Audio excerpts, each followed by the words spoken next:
दास जी महाराज श्री धाम वृंदावन में बांके बिहारी के दर्शन करने जा रहे थे। तो किसी व्यक्ति ने कहा, बाबा कहाँ जा रहे हैं आप? सूरदास जी ने कहा, बेटा मैं बांके बिहारी के दर्शन करने जा रहा हूं, लेकिन आपके तो नेत्र नहीं है, आप कैसे दर्शन करेंगे? सूरदास जी ने कहा, देख बेटा, जरूरी नहीं इन नेत्रों से ही ईश्वर को देखा जाए। अरे ईश्वर को अनुभव में लाने के लिए ज्ञान वैराग्य के नेत्र आवश्यक होते हैं। कहा कि तुम ईश्वर को ना देख पाओगे बाबा। तो स्वयं सूरदास जी ने कहा कि भले ही ईश्वर को मैं ना देख पाऊं तो कम से कम वो तो मुझे देख लेगा। ये सूरदास जी की भावना। चले जा रहे, आगे किसी से रास्ता पूछा तो व्यक्ति ने भटका दिया सूरदास जी महाराज को। तो सूरदास जी भटक करके ऐसी जगह जाने लगे जहां एक गड्ढा, बड़ा गड्ढा था। वहां पर जाने लगे तो भगवान ने सोचा कि देखो मेरे भक्त को इन संसारियों ने भटका दिया। भगवान ने ही एक बालक का रूप बनाया और सूरदास जी की रक्षा के लिए चल दिए। अरे बाबा कहाँ जा रहे हो? बेटा कौन हो?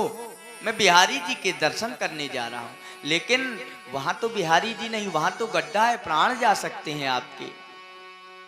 सूरदास जी ने सोचा कि संसारियों से मैंने जब तेरा पता पूछा तो तेरे पता की जगह पर रास्ता भटका दिया, तो भटके हुए अगर जीव को अगर मार्ग में लाने वाला केवल वो ईश्वर ही हो सकता है। सूरदास जी ने जान लिया, पकड़ लिया हाथ कन्हैया का। बाबा तुम इस रास्ते से चले जाओ, बिहारी जी के दर्शन हो जाएंगे। हाथ छुड़ा के जाने लगे कन्हैया। तो उस समय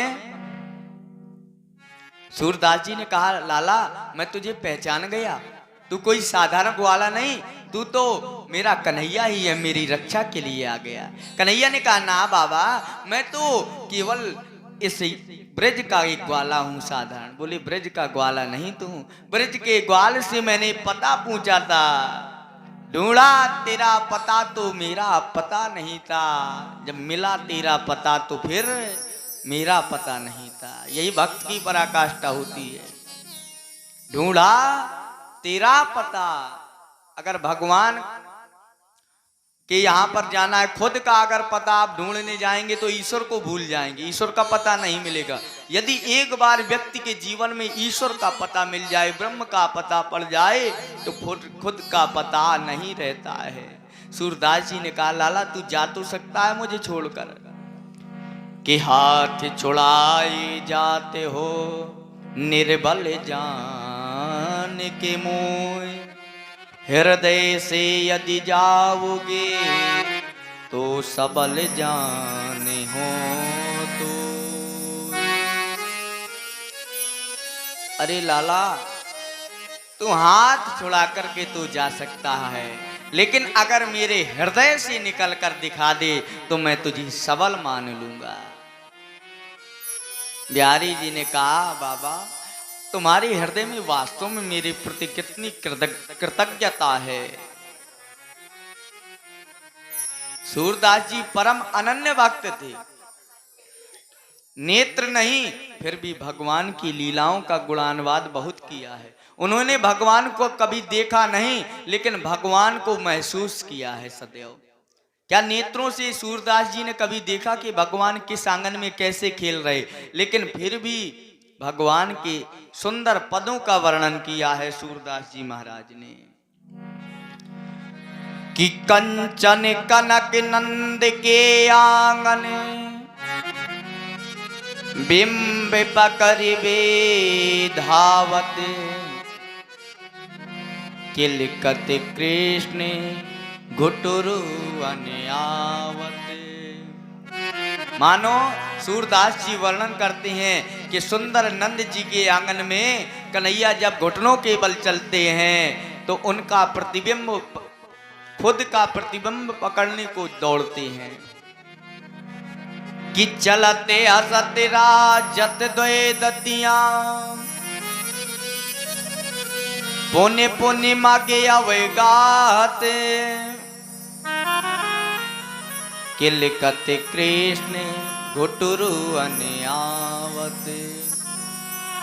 मानो भगवान कृष्ण के रूप माधुर्य का वर्णन किया है उन्होंने।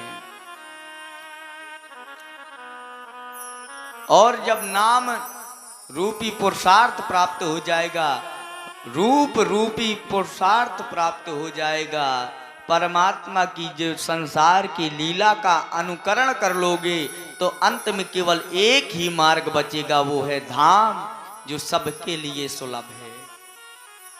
कौन सा धाम?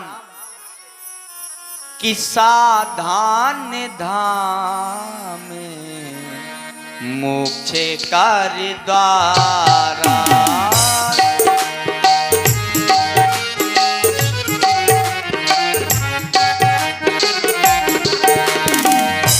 साधन धाम मोक्ष कार्य द्वारा,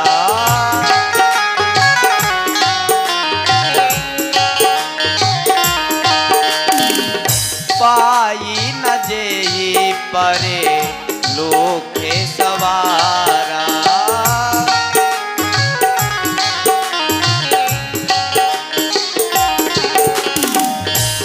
साधन धाम मोक्ष कार्य द्वारा, साधन धाम मोक्ष कार्य द्वारा, साधन धाम मोक्ष कार्य द्वारा, साधन धाम मोक्ष कार्य द्वारा।